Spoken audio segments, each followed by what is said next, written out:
మాదక ద్రవ్యాల నిర్మూలనకు ప్రతి ఒక్కరూ కృషి చేయాలని మిరుదొడ్డి ఎస్ఐ పరశురాం అన్నారు. సిద్దిపేట జిల్లా దుబ్బాక నియోజకవర్గంలోని మిరుదొడ్డి మండల కేంద్రంలో కస్తూర్బా గాంధీ బాలికల పాఠశాల విద్యార్థులచే ర్యాలీ నిర్వహించారు. ఈ సందర్భంగా ఆయన మాట్లాడుతూ ఎక్కువగా డ్రగ్స్ తీసుకోవడం ద్వారా కుటుంబాలు ఆర్థికంగా చితికిపోవడంతో పాటు తీవ్ర అనారోగ్యాలకు గురి కావడం జరుగుతుందని తెలిపారు. డ్రగ్స్ నిర్మూలనలో ప్రజలు విద్యార్థులు భాగస్వాములు కావాలని సూచించారు. ఎవరైనా గ్రామాల్లో మాదక ద్రవ్యాలు తీసుకున్నా విక్రయించిన వెంటనే పోలీసులకు సమాచారం అందించాలన్నారు. ఈ కార్యక్రమంలో పోలీసు సిబ్బందితో పాటు ఉపాధ్యాయులు పలువురు పాల్గొన్నారు.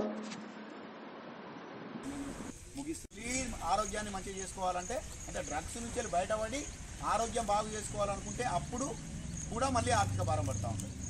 అంటే డ్రగ్స్ కానీ మత్తు పదార్థాల వల్ల ఏ రకంగా చూసినా కూడా మనకు అన్ని రకాల నష్టాలే ఉన్నాయి. కాబట్టి కుటుంబాలు కూడా విచ్ఛిన్నం అయిపోతున్నాయి. ఆర్థికంగా దెబ్బతినేసి గొడవలు స్టార్ట్ అవుతూ ఉంటాయి కుటుంబాలలో. ఆ తర్వాత కుటుంబం కూడా విచ్ఛిన్నం అయిపోతుంది.